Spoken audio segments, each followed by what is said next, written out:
Hi நார்ஜிஷா ஷாவை செல்குடிஸ் எப்படி இருக்கீங்க? நல்லா இருக்கீங்களா? விடாமுயற்சி அஜித் அவர்களுக்கு இன்டைரக்டா ஒரு மிகப்பெரிய நெருக்கடி அழுத்தம் கொடுக்கப்படுகிறது. அதனுடைய பின்னணி என்ன அப்படின்றத இந்த வீடியோல வந்து பார்க்க போறோம். பெசன்ட் நகர்ல அவர் அழுத அழுகை அஜித் அவர்களுடைய வாழ்க்கையை தலைகீழ புரட்டி போட்டிருக்கு. அது என்ன அப்படின்றதையும் பார்க்க போறோம்.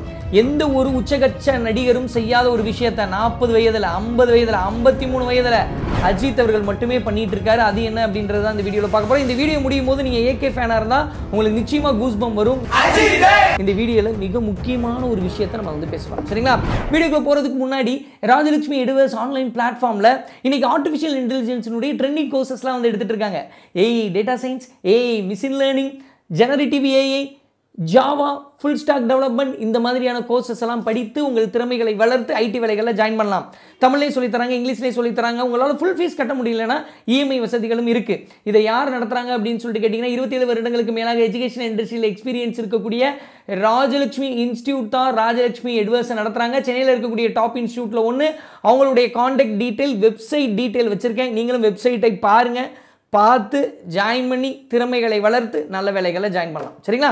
அஜித் அவர்கள் இப்போ ரீசெண்டாக ஒரு ஸ்டேட்மெண்ட் வந்து ஃபேன்ஸுக்கு வந்து கொடுத்துருக்காங்க. கடவுளே அஜித்தே இனிமேல் சொல்லாதீங்க அப்படின்னு சொல்லிட்டு. அந்த ஸ்டேட்மெண்ட்டுக்குள்ளே போகிறதுக்கு முன்னாடி ஒரு ஃப்ளாஷ்பேக்குள்ளே போகிறோம். அதை சொல்லிட்டு அடுத்தடுத்த விஷயங்கள் பேசினா தான் உங்களுக்கு இன்னும் நல்லா வந்து கனெக்ட் ஆகும். அஜித் அவர்கள் 1998 ஒரு ப்ரொடியூசர் என்ன பிளான் பண்ணுறாங்க அப்படின்னா அஜித் அவர்களை வச்சு ஒரு படம் பண்ணணும் அப்படின்னு சொல்லிட்டு பிளான் பண்ணுறாங்க. அதற்காக அஜித் அவர்களை பெசன்ட் நகரில் மீட் பண்ணுறதுக்காக போகிறாங்க. அப்படி பெசன்ட் நகரில் போகும்போது அங்கே ஒரு தெலுங்கு ப்ரொடியூசர் அஜித் அவர்களை திட்டிகிட்டு இருக்காங்க. என்னடா உள்ளே வந்து படத்துக்காக பேசுறதுக்காக வந்திருக்கோம், இப்படி திட்டிகிட்டு இருக்காங்களே அப்படின்னு சொல்லிட்டு பார்க்கும்போது அந்த தெலுங்கு ப்ரொடியூசர் திட்டிக்கிட்டு போயிடுறாங்க. போன உடனே கண்ணெல்லாம் தொடச்சிட்டு அஜித் அவர்கள் சொல்லுங்கள் சார் அப்படின்னு சொல்லிட்டு பேச ஆரம்பிக்கிறாங்க. அப்படி பேச ஆரம்பிக்கும் போது ஆனந்த பூங்காற்றேன்னு ஒரு படம் பண்ண போகிறோம், மீனா அவங்க நடிக்க போகிறாங்க, நவரசநாயகன் கார்த்தி அவர்கள் நடிக்க போகிறாங்க, நீங்கள் நடித்தா நல்லாயிருக்கும் அப்படின்னு சொல்லிட்டு சொல்லும்போது அஜித் அவர்கள் ஓகே, எனக்கான பேமெண்ட் வந்து 22 லட்சம் ரூபாய் உடனடியாக கிடைக்குமா சார் அப்படின்னு சொல்லிட்டு கேட்குறாங்க. ப்ரொடியூசர் அவர்கள்கிட்ட 20 லட்சம் கேட்பாங்க, இல்லை 25 லட்சம் கேட்பாங்க, நீங்கள் என்ன 22 லட்சம் கேட்குறீங்க அப்படின்னு சொல்லிட்டு அந்த சேலரியை பற்றி விசாரிக்கும் போது அஜித் அவர்கள் சொல்கிறாங்க, எனக்கு வந்து 20 லட்ச ரூபா கடன் இருக்குது, நான் உடனடியாக கொடுக்கணும், 2 லட்ச ரூபா என்னுடைய செலவுக்காக, அதனால் தர முடியுமா அப்படின்னு சொல்லிட்டு கேட்குறாங்க. உடனே அடுத்த நாளே ஒரு சேலரியாக 22 லட்ச ரூபா வந்து போட்டு கொடுத்துறாங்க. அதுக்கப்புறம் இதை பற்றி இன்னும் கொஞ்சம் விசாரிக்கும் போது தான் தெரியுது அந்த தெலுங்கு ப்ரொடியூசர் வந்து திட்டிட்டு போனதுக்கு பின்னணியே அந்த 20 லட்சம் கடன் அப்படின்ற ஒரு விஷயம், அதை அடைக்கிறதுக்காக தான் உடனடியாக இந்த படத்தில் வந்து கமிட் வந்து ஆகுறாங்க.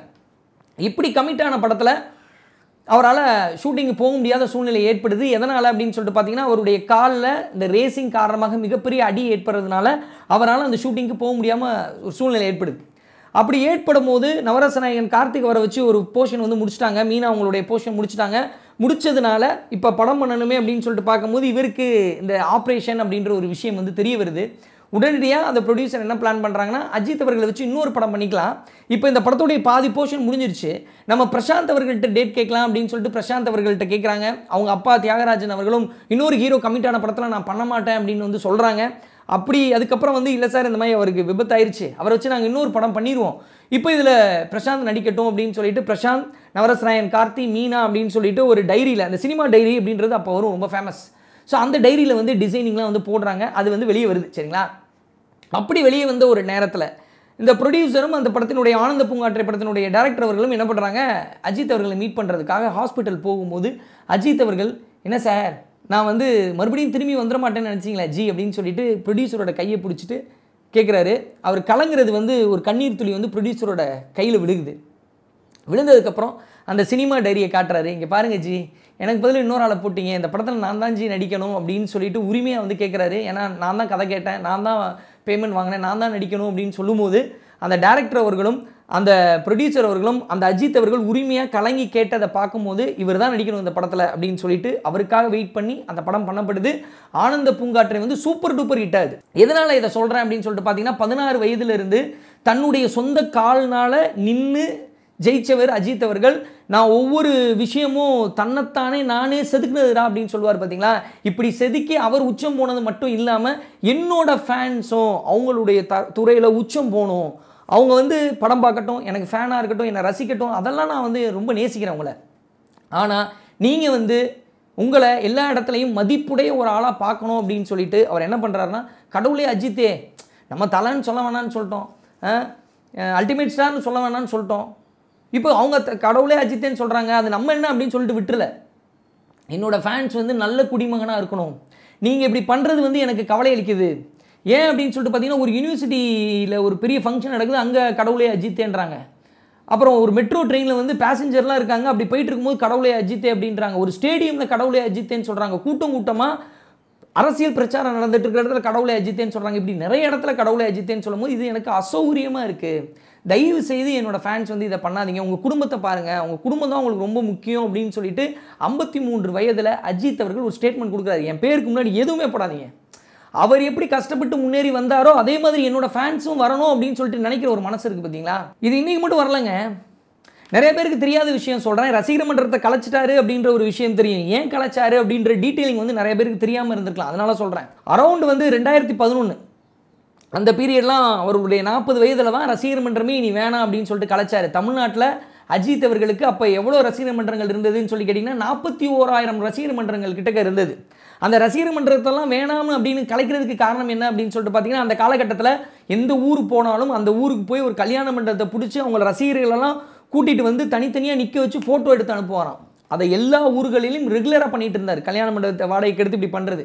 அப்படி பண்ணிகிட்டு இருக்கும்போது திருச்சி மதுரை சைடு போகும்போது என்ன ஆச்சு அப்படின்னு சொல்லிட்டு பார்த்தீங்கன்னா, கல்யாண மண்டபத்தில் ஃபோட்டோ எடுக்கும்போது காம்பவுண்ட் சுவர்லாம் ஏறி குதிச்சு அங்கே இருக்கிற பொதுமக்கள்லாம் பார்த்து என்னடா இப்படிலாம் பண்ணுறாங்களே அப்படின்னு சொல்லிட்டு பேச்சு ஏற்பட்டிருக்கு. அதே மாதிரி இன்னொரு இன்சிடென்ட், அவர் மனசை டிஸ்டர்ப் பண்ண ஒரு இன்சிடென்ட் சொல்கிறேன். ரெட்டு படம் முடிஞ்சதுக்கப்புறம் அடுத்த படத்துக்கான ஒரு ஷூட்டிங் வந்து நடந்துட்டு இருக்கு. அந்த ஷூட்டிங் நடக்கும்போது ஒரு 100 பேர் வந்துட்டாங்க.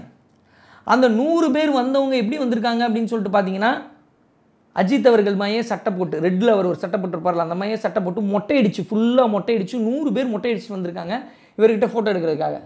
ஏன்பா முடியெல்லாம் இப்படி மொட்டை அடிச்சு வந்திருக்கீங்க அப்படின்னா, நீங்கள் அடிக்கிறீங்களே தலை, நாங்களும் அடிப்போம் தலை அப்படின்னு சொல்லிட்டு அவங்க சொல்லும்போது, எனக்காக ஏன் இவ்வளோ பண்ணுறாங்க, அவங்க ஃபேமிலியை பார்க்கணும்ல, அவங்க லைஃப்பை பார்க்கணும்ல, என்னை ரசிக்கிறது ஓகே, நான் ஏன் இப்படி பண்ணுறீங்க அப்படின்னு சொல்லிட்டு இந்த மாதிரி ஒரு 10-15 இன்சிடென்ட் சொல்கிறாங்க. அவரை டிஸ்டர்ப் பண்ண இன்சிடென்ட். இந்த இன்சிடென்ட்லாம் ஒட்டு மொத்தமாக சேர்ந்து 2011 என்ன பண்ணுறாரு அப்படின்னு சொல்லிட்டு பார்த்தீங்கன்னா, அவருடைய 41,000 ரசிகர் மன்றங்களையும் என்ன பண்ணுறாரு, க்ளோஸ் பண்ணுறாரு. எனக்கு தெரிஞ்சு இந்திய சினிமா வரலாற்றில் எந்த உச்சபட்ச நடிகர்களும் தங்களுடைய ரசிகர் மன்றத்தை ஒட்டு மொத்தமாக இப்படி கலைச்சது எங்கேயுமே கிடையாது. அதுவும் 40 வயதில். 36 வயதிலேயே 36-37 வயசு கிட்ட தான் பில்லா படம் வந்துச்சு. அந்த படத்துக்கு கோபிநாத் அவர்கள்ட்ட இன்டர்வியூ கொடுத்துருப்பாங்க. அப்படி இன்டர்வியூ கொடுக்கும்போது என்னோட ரசிகர்கள் இருக்காங்க பார்த்தீங்கன்னா, அவங்களுடைய டைம் இருக்குது பார்த்தீங்கன்னா, அது ப்ரெசியஸ். அதை அவங்க நல்லபடியாக பார்த்துக்கணும். காம்படிட்டிவ் வேர்ல்டு நிறையா கற்றுக்கணும். பெரிய ஆளாக வரணும் என்னுடைய ரசிகர்கள். அவங்கள நான் என்றைக்குமே பகடக்காயாக யூஸ் பண்ண மாட்டேன் அப்படின்னு சொல்லக்கூடிய ஒரு நபர் யாருன்னா அஜித் அவர்கள் தான். அஜித் அவர்களுக்கு நிறைய பேருக்கு தெரியாது, ஒரு இன்டைரக்டாக ஒரு அழுத்தம் வந்து நிறைய நேரங்களில் கொடுத்துக்கிட்டே தான் வந்திருக்காங்க. இன்றைக்கி விடாமுயற்சி படம் இருக்குது பார்த்தீங்களா, இந்த விடாமுயற்சி படம் வரவே வராது, ரிலீஸே ஆகாது, அஜித் கதை அவ்வளோதான், அஜித் ரேஸ்க்கு போயிட்டாரு, வேலைக்கு ஆக மாட்டார் அப்படின்னு சொல்லிட்டு இன்டைரக்டாக சோசியல் மீடியாவில் மட்டும் இல்லாமல் நியூஸ் பேப்பர்லையும் ஒரு அழுத்தம், ஒரு அரசியல் அழுத்தம், ஒரு என்ன சொல்கிறது, சும்மா அப்படி கிளப்பி விடுறது அப்படின்றது நடந்துட்டு தான் இருக்குது. இப்போ ரீசெண்டாக கூட ஒன்று கிளப்பி விட்டாங்க. என்ன சொன்னாங்க அப்படின்னு சொல்லிட்டு பார்த்தீங்கன்னா, விடாமுயற்சி படத்துக்கு வந்து 150 கோடி வந்து ஒரு கம்பெனி வந்து என்ன பண்ணுறாங்க, கேஸ் போட்டாங்க, நோட்டீஸ் கொடுத்துட்டாங்க அப்படின்னு வந்து சொன்னாங்க. ஸோ இதை பற்றி லைக்கா நிறுவனத்துக்கிட்ட ஒருத்தவங்கள்ட்ட பேசும்போது அவங்க என்ன சொல்லியிருந்தாங்க அப்படின்னா, இந்த படத்தில் நிறைய சிக்கல், பணச்சிக்கல் நிறைய ஏற்பட்டது லைக்காக்கு. இந்த நேரத்தில் இரவு பகல் பார்க்காம உழைச்சிட்டு இருக்காரு அஜித் அவர்கள். நிறைய பேருக்கு தெரியாத ஒரு விஷயம் அப்படின்னு சொல்லிட்டு என்ன சொன்னார்னா, அஜர்பைஜானில் அந்த படம் நடக்குது, அந்த அஜாரியா லாங்குவேஜை வந்து ஆளை வச்சு கற்றுக்கிட்டு அங்கங்கே ஒரு சில இடங்களில் பேசுகிறார் போல் படத்தில். ஏன்னா தெரியாத ஒரு ஊரில் மாட்டிக்கிற மாதிரி தானே அது இருக்குது, தன்னுடைய ஒய்ஃபை தேடுற மாதிரி. ஸோ அங்கே பேசும்போது அந்த லாங்குவேஜை கற்றுக்கிட்டு கரெக்டாக ப்ரொனவுன்ஸ் பண்ணணும். ஏதாவது ஒரு டப்பிங் ஆர்டிஸ்ட்டை வச்சுட்டு பண்ணுங்கன்னு சொல்லியிருக்கலாம். அவசரமாக போகுது, நான் குட் பேட் அக்லியும் பண்ணிகிட்டு இருக்கேன், இது பொங்கலுக்கு வரணும், நான் பண்ணல அப்படின்னு சொல்லிடலாம். அதுக்காக டெடிக்கேட்டடாக என்னுடைய ஃபேன்ஸுக்கு வந்து வேறு வாய்ஸ் இருக்கக்கூடாது, தன்னோட வாய்ஸ் தான் இருக்கணும்னு சொல்லிட்டு அந்த லாங்குவேஜை நீ கற்றுக்கிட்டு பண்ணிக்கிட்டு இருக்காங்க. இப்படி ஒவ்வொரு விஷயங்களையும் நுணுக்கமாக ஸ்டண்ட்டிலேருந்து ஆரம்பித்து லாஸ்ட் 10-15 நிமிஷம்லாம் மிரட்டியிருக்காங்க. இவ்வளோ எஃபர்ட் எடுத்து ஒரு மனுஷன் வந்து தன்னுடைய முதுகு, இடுப்பு, கால் இப்படி எல்லா இடத்துலையும் சர்ஜரி பண்ணதுக்கப்புறமும் தன்னுடைய ஒட்டுமொத்த உயிரையும் பணம் வச்சு நடிக்கிச்சிட்டு இருக்காங்க. அப்படி நடிச்சுட்டு வெளியே வரக்கூடிய படத்துக்கு இவ்வளோ ஏகப்பட்ட போய் எதோ சொல்லிட்டு இருக்காங்க. பேஸ்லெஸ்ஸாக இருக்குது. ஒரு 150 கோடியெல்லாம் வந்து எங்கள் லைக்கான்ற நிறுவனம் நிறைய படங்கள் எடுத்திருக்கு. எங்களுக்கு எங்கே என்ன பண்ணணும் அப்படின்றது எங்களுக்கு தெரியும். பேஸ்லெஸ்ஸாக விடாமுயற்சி படத்தின் மீது, லைக்காவின் மீது, அஜித் அவர்கள் மீது புரளியை கிளப்ப வேண்டாம் அப்படின்ற மாதிரி லைக்காவே ஜூம் மீட்டிங்கில் ஒரு இன்டர்வியூ வந்து கொடுத்துருக்காங்க. ஸோ ரசிகர்களுக்கு டக்குன்னு ஒரு ஸ்டேட்மெண்ட்டு, ரசிகர் மன்றம் வேணாம், என் பேரை வந்து அஜித்னே கூப்பிடுங்க, கடவுளை அஜித்தே வேணாம் அப்படின்ற ஸ்டேட்மெண்ட்டு ரசிகர்களுக்கு மட்டும் போல்டாக அப்படி ஸ்ட்ராங்காக சொல்கிறது மட்டும் இல்லைங்க, நிறைய பேருக்கு அந்த பாசத்தலைவனுக்கு பாராட்டு விழா அந்த இன்சிடெண்ட் எல்லாருக்குமே வந்து தெரியும். அதாவது கலைஞர் அவர்களுக்கு முன்னாடி வந்து அஜித் அவர்கள் என்ன சொன்னாங்க அப்படின்ற அந்த இன்சிடென்ட் தெரியும். அதுக்கு முந்தின நாள் என்ன நடந்தது, அதுக்கு முந்தின நாள் என்ன நடந்ததுன்றது நிறையா பேருக்கு தெரியாது. அந்த ஈவ் ஆஃப் பாச தலைவனுக்கு பாராட்டு விழா அப்படின்ற அந்த ஃபங்க்ஷனில் என்ன பண்ணியிருக்காங்க அப்படின்னா, நடிகர் சங்கத்தில் இருக்கக்கூடிய நிறைய பேர் வந்து கலைஞர் அவர்கள்கிட்ட நல்ல பேர் வாங்கணும் அப்படின்றதுக்காக எல்லா ஆக்டர்களையும் கூப்பிடணும் அப்படின்னு சொல்லிட்டு என்ன பண்ணியிருக்காங்க அப்படின்னா, ஒரு தலைவர், ஒரு நடிகர் சங்கத்தில் இருக்கக்கூடிய ஒரு பர்டிகுலர் அமைப்பினுடைய தலைவர், சரிங்களா, அந்த பர்டிகுலர் அமைப்பினுடைய தலைவர் உட்காந்து என்ன சொல்லியிருக்காங்க அப்படின்னா, அஜித் மட்டும் வரலை இந்த ஃபங்க்ஷனுக்கு, நடக்கிறது வேற. இந்த வார்த்தையை அப்படியே சொல்லியிருக்காங்க. அஜித் அவர்கள் வரலைன்னா இங்கே நடக்கிறது வேற, நாளைக்கு ஃபங்க்ஷனுக்கு கண்டிப்பாக வந்தே ஆகணும் அப்படின்னு சொல்லிட்டு சொல்கிறாங்க. அதாவது பாசத்தலைவனுக்கு பாராட்டு விழா ஃபங்க்ஷனுக்கு. ஸோ இந்த விஷயம் அஜித் அவர்களுக்கு போகுது. அஜித் அவர்கள் சரி ஓகே ஃபங்க்ஷனுக்கு வந்துடலாம் அப்படின்னு சொல்லிட்டு ஒரு ஜேர்னலிஸ்ட், சினிமா ஜேர்னலிஸ்ட் அவங்கள கூப்பிட்டு காலையிலேருந்து நைட்டு ஒரு 11 மணி வரைக்கும் நாளைக்கு என்ன பேசலாம் அப்படின்னு சொல்லிட்டு ஒரு 7 பக்கத்துக்கு இவங்க சொல்கிறாங்க, எழுதுறாங்க. அஜித் அவர்கள் சொல்ல எழுத இது வேணாம் அது வேணான்ட்டு ஒரு 7 பக்கத்துக்கு எழுதி முடிக்கிறாங்க. அதுக்கப்புறம் அவர் படத்தில் டைரக்ஷன் பண்ண ஒரு டைரக்டர் வர்றாரு. 11 மணிக்கு வந்து அடுத்து அதிகாலை 3 மணி வரைக்கும் அந்த 7 பக்கம்ன்றது 4 பக்கமாக குறைக்கப்படுது. குறைக்கப்பட்டதுக்கப்புறம் அன்றைக்கி ஃபங்க்ஷன் ஈவினிங் நடக்குது, அடுத்த நாள் ஈவினிங் வந்து நடக்குது. அந்த ஃபங்க்ஷன் நடக்கும்போது ஒரு 2-3 லைன் வந்து அந்த பேப்பரை பார்த்து சொல்லியிருக்காங்க. சொல்லி முடிச்சுட்டு அதுக்கப்புறம் ஃபுல்லாக போக மனசு வரல. டக்குன்னு பேப்பரை மூடிட்டு மனசு என்ன பட்டுச்சு, மனசுக்குள்ளே என்ன ஓடிட்டு இருந்துச்சு, நாங்கள் நடிகர்கள், நாங்கள் நடிக்கிறோம், எங்களுக்கு அழுத்தம் கொடுக்குறாங்க இந்த ஃபங்க்ஷனுக்குலாம் வர சொல்லி அப்படின்னு சொல்லிட்டு அவர் சொல்ல எந்திரிச்சு நின்று சூப்பர் ஸ்டார் கைதட்டியிருப்பார். அதை யாருமே எதிர்பார்க்கல, இவ்வளோ போல்டா எப்படின்னு சொல்லிட்டு. அப்படி பண்ண அந்த நிகழ்வை நிறைய பேர் என்ன சொல்ல ஆரம்பிச்சிட்டாங்க அப்படின்னு சொல்லிட்டு பார்த்தீங்கன்னா, டிஎம்கே ஃபங்க்ஷன் அப்படின்றதுனாலையும் ஏடிஎம்கே கிட்ட இவருக்கு சப்போர்ட் இருக்குது. எல்லா கல்யாணத்துக்கும் ஜெயலலிதா அவர்கள் வந்தாங்க அப்படின்னா கை கொடுத்துட்டு போயிடுவாங்க, 2 நிமிஷத்தில் போயிடுவாங்க, 5 நிமிஷத்தில் போயிடுவாங்க. ஆனால் இவருடைய கல்யாணம், அஜித் அவர்களுடைய கல்யாணத்துக்கு மட்டும் 2 மணி நேரம் இருந்தாங்க. ஸோ அப்போ ஜெயலலிதா அம்மாவினுடைய சப்போர்ட்டின் காரணமாக இவர் இந்த ஃபங்க்ஷனில், டிஎம்கே ஃபங்க்ஷனில் இப்படி பண்ணுறாரு அப்படின்னு சொல்லிட்டு சொல்லப்படுது, பரபரப்பாக பேசப்படுது. உடனடியாக என்ன பண்ணுறாரு அப்படின்னு சொல்லிட்டு பார்த்தீங்கன்னா, சூப்பர் ஸ்டார் ரஜினிகாந்த் அவரோட சேர்ந்து அஜித் அவர்கள் அடுத்த நாளே கலைஞர் அவர்களை போய் மீட் பண்ணுறாங்க. அவர் வந்து எல்லா விஷயத்தையும் சொல்கிறார், இப்படி அழுத்து கொடுக்குறாங்க, அதை தான் நான் தெரியப்படுத்தணும்னு நினச்சேன், எனக்கு உங்களெல்லாம் ரொம்ப பிடிக்கும், உங்கள் மேலெல்லாம் மிகப்பெரிய மரியாதை இருக்குன்னு சொல்லும்போது கலைஞர் அவர்களும் சினிமா துறையில் பல ஆண்டு காலம் இருந்ததுனால இந்த விஷயத்தை வந்து புரிஞ்சுக்கிறாங்க.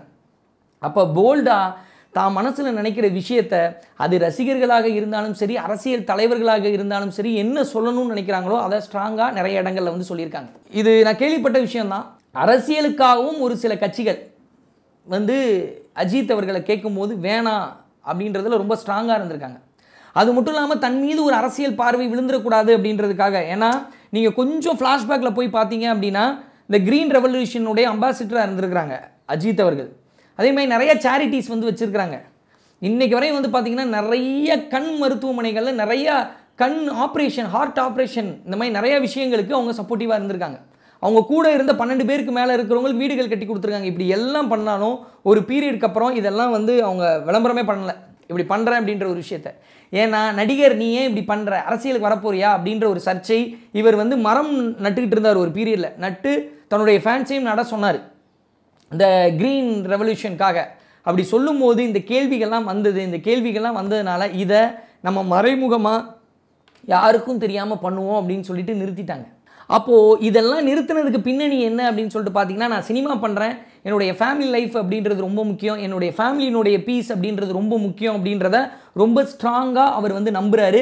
அவர் நம்புறது மட்டும் இல்லாமல் ரசிகர்களுக்கும் ஒவ்வொரு முறையும் எத்தி வைக்கிறாரு, நீங்கள் உங்கள் ஃபேமிலியை பார்த்துக்கோங்க, அதுதான் முக்கியம்னு சொல்கிறது மட்டும் இல்லாமல் வாழ்ந்து காட்டுறாரு. இன்றைக்கி ஷாலினி அவர்களையும் அவருடைய பசங்களையும் எப்படி வச்சுக்கிறாங்க அப்படின்றது உங்களுக்கு தெரியும். அவங்களோட பசங்களுடைய ஃபங்க்ஷனுக்கு ஒரு பேரண்ட்டாக ஒவ்வொரு பேரண்ட் டீச்சர்ஸ் மீட்டிங்கை கூட மிஸ் பண்ணாமல் எப்படி அஜித் அவர்கள் போகிறாங்க அப்படின்றது உங்களுக்கு தெரியும். இன்னொரு விஷயம் கேள்விப்படும் போதே புல்லரிச்சது, அஜித் அவர்களுடைய அப்பா அவங்க இப்போ இல்லை, ஆனால் அவங்க இருக்கிற தருவாயில் கடைசி காலகட்டத்தில் அவங்க அப்பா வந்து எப்பயுமே ஃப்ரெஷ்ஷாக இருப்பாங்களாம், ஃபுல் ஷேவ் பண்ணிவிட்டு கம்பீரமாக இருப்பாங்களாம். உடம்பு சரியில்லாமல் இருக்கக்கூடிய ஒரு சில நாட்களில் தாடியோட கொஞ்சம் ஷேவ் பண்ணாமல் இருந்திருக்காங்க. இவர் நினச்சிருந்தாருன்னா ஒரு டக்குன்னு ஒரு 2-3 பேரை வர வச்சு ஷேவ் பண்ண சொல்லியிருக்கலாம். இவர் என்ன பண்ணுவாராம், வீட்டில் இருக்கும்போது, சென்னையில் இருக்கும்போது அப்பாவை போய் பார்த்து அப்பாவுக்கு தான் கையாலே வந்து ஷேவ் பண்ணி விட்டு, அப்பாவுக்கு பவுடர்லாம் அடிச்சு விட்டு லைட்டாக சூப்பராக இருக்கப்பா பார்க்குறதுக்கு, ஹேண்ட்ஸம்ப்பா அப்படின்னு சொல்லிட்டு கட்டிப்பிடிப்பாராம். ஸோ தன்னுடைய ஃபேமிலிக்கு ஒதுக்கக்கூடிய நேரம் அப்படின்றது முக்கியம் அப்படின்றத தான் வாழ்ந்து காட்டுறது மட்டும் இல்லாமல் தன்னுடைய ஃபேன்ஸையும் ஒவ்வொரு தடவையும் நீங்கள் பண்ணுங்கள், ஃபேமிலி தான் முக்கியம், என்ன ரசிங்க, பட் ஆனால் ஃபேமிலி தான் முக்கியம். எனக்கு தெரிஞ்சு இந்தியாவில் இருக்கக்கூடிய எந்த நடிகர்களும் ரசிகர்கள் உங்களுடைய டைமை வேஸ்ட் பண்ணாதீங்க, படம் பாருங்கள், கொண்டாடுங்க, ஆனால் டைமை வேஸ்ட் பண்ணாதீங்கன்னு நான் சொல்லி பார்த்ததே இல்லைங்க. நீங்கள் எடுத்துக்கிட்டீங்க அப்படின்னா அவர் வந்து படம் பண்ணுறாங்க, படம் பண்ணிவிட்டு ஹாலிடே ஊருக்கு போயிட்டு வீட்டில் ரிலாக்ஸ் பண்ணிட்டு சில் பண்ணிட்டு இருக்கணும். அவங்க பொழுதுபோக்கே வந்து பொழுதுபோக்குவதற்காக இருக்கக்கூடாது, ஆக்குவதற்காக இருக்கணும் அப்படின்னு சொல்லிட்டு நம்பக்கூடிய ஒரு மனிதர் அஜித் அவர்கள். இன்றைக்கி 50-53 வயசு ஆகுது, ரேசிங்காக ஒரு கம்பெனியை ஸ்டார்ட் பண்ணுறாங்க. ஃபோட்டோகிராஃபி இவ்வளோ டீட்டெயிலிங்காக ஃபோட்டோ எடுக்கிறது எப்படி இவர் கற்றுக்கிட்டார் அஜித் அவர்கள் அப்படின்னு சொல்லிட்டு ஃபோட்டோகிராஃபர்லாம் கேட்குறாங்க. சும்மா அவருக்கு முன்னாடி பெருமையாக பேசுகிறது மட்டும் இல்லை, தனியாக பேசும்போது கூட எப்படி கூட நல்லா ஃபோட்டோ எடுக்கிறாருன்னே தெரியலங்க, அவ்வளோ ஆர்வம் அதில். குக்கிங், மிர்ச்சிக்கு அனுப்பி விட்ருக்காரு பிரியாணி, ஏன்னா மிர்ச்சி சிவாவும் அவரும் ரொம்ப க்ளோஸு. மிர்ச்சிக்கு பிரியாணி அனுப்பி விட்ருக்காரு, அவ்வளோ டேஸ்ட்டாக இருக்கும், நாங்கள் சாப்பிட்ருக்கோம். ஆஸ்திரேலியாவில் இந்த ட்ரோன் இருக்குது பார்த்தீங்களா, அந்த ட்ரோன் வடிவமைப்பு ஸ்டூடெண்ட்லாம் பண்ணியிருக்காங்க, அதுக்கு அவங்களுக்கு பரிசு கிடைக்குது. பரிசு கிடைத்தோடனே இது யார் உங்களை வழி நடத்துனா, ஸ்டூடெண்ட்டுக்கு வழி நடத்துறதுக்கு ஒருத்தவங்க இருக்கணும் பார்த்தீங்களா, யார் வழி நடத்துனா, அந்த ப்ரொஃபஸரை கூப்பிடுங்க அப்படின்னு சொல்லும்போது ப்ரொஃபஸர் அஜித் குமார் அப்படின்னு சொல்லும்போது அவர் ப்ரொஃபஸர் கிடையாது, அவர் ஆக்டர் அப்படின்னு சொல்கிறாங்க. ஆக்டரா அப்படின்னு கேட்கும்போது சரி ஓகே, சின்ன சின்ன இதில் நடிச்சுக்கிட்டு இந்த ட்ரோன் பண்ணுறதுல எக்ஸ்பர்ட்னு நினச்சா இல்லைங்க, அவர் பெரிய ஆக்டரு, ட்ரோன் பண்ணுறது ஸ்டூடெண்ட்டுக்காக எங்களுக்கு வந்து வழிகாட்டினார் அப்படின்னு சொல்லும்போது வாவ் அப்படின்னு சொல்லியிருக்காங்க. அதுக்கப்புறம் இந்த மாடல் ஹெலிகாப்டர் பண்ணுறது, எவ்வளோ விஷயங்கள் பண்ணி ஸ்டூடெண்ட்டுக்கு அவங்க ஒரு வழிகாட்டியாக இருந்திருக்காங்க. பேட்மிண்டனில், ஸ்விம்மிங்கில். அப்போ பொழுதை போக்குங்கள் அப்படின்றது கிடையாது, பொழுதை ஆக்குங்கள். இன்றைக்கி ரேஸ்லேருந்து ஆரம்பித்து எல்லா விஷயத்துலையும் ஆக்டிங்கை தாண்டி எனக்கு ஃப்ரீ டைம் இருக்கும்போது அதை பொழுது போக்குவதற்காக இல்லை ஆக்குவதற்காக அப்படின்ற ஒரு விஷயத்தை பண்ணுறாங்க. பண்ணுறது மட்டும் இல்லாமல் இந்த விஷயத்தை நீங்களும் பண்ணுங்க அப்படின்னு சொல்லிட்டு ஃபேன்ஸுக்கு சொல்கிறாங்க. டைமை வேஸ்ட் பண்ணாதீங்க, என் படத்தை பாருங்கள், ரசியுங்கள், கொண்டாடுங்கள், கடவுளே அஜித்தே அப்படின்னு சொல்லிட்டு சொல்லி என்னையும் கவலைப்பட வைத்து இந்த சமூகத்துக்கு அசௌகரியத்தை கிரியேட் பண்ணாதீங்க அப்படின்னு சொல்லிட்டு எந்த ஆக்டர் சொல்லியிருக்காங்க இந்தியாவில் சொல்லுங்கள்? எனக்கு தெரிஞ்சு உலகத்திலே எந்த ஆக்டரும் சொன்னதாக தெரில. இது வந்து நான் ஓவராக சொல்கிறேன்லாம் சொல்லலை. எந்த ஆக்டரும் எனக்கு ஃபேன் கிளப் வேணாம், நீங்கள் கொண்டாட வேணாம், எனக்கு முன்னாடி நீங்கள் பட்டம் போட வேணாம், ப்ளீஸ் பண்ணாதீங்க, உங்கள் குடும்பத்தை போய் பாருங்கள் அப்படின்னு சொல்லிட்டு மூச்சுக்கு மூச்சு ஒவ்வொரு தடவையும் சொல்கிற ஆக்டரை நான் பார்த்ததே இல்லை. அது மட்டும் இல்லாமல் பொழுதை போக்காதீங்கள், பொழுதை ஆக்குங்கள், போக்குவதற்காக இல்லை ஆக்குவதற்காக அப்படின்ற ஒரு விஷயத்தை ஸ்ட்ராங்காக தன்னுடைய வாழ்வின் மூலமாக ஃபேன்ஸுக்கு சொல்கிறது அஜித் அவர்கள் மட்டும்தான். நிச்சயமாக அந்த வீடியோ உலகத்தில் ஏதோ மூலையில் இருக்கக்கூடிய பொண்ணுடையோ பையனுடையோ திருநங்கையினுடையோ வாழ்க்கையை மாற்றும் அப்படின்னு சொல்லிட்டு நான் நம்புகிறேன். Thank you so much.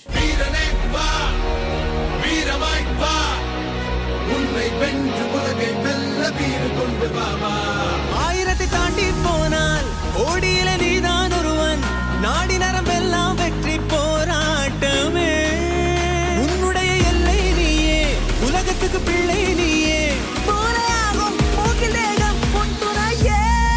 வீரனை வா, வீரமாய் வா, உன்னை வென்று உலகை வெல்ல வீறு கொண்டு வா.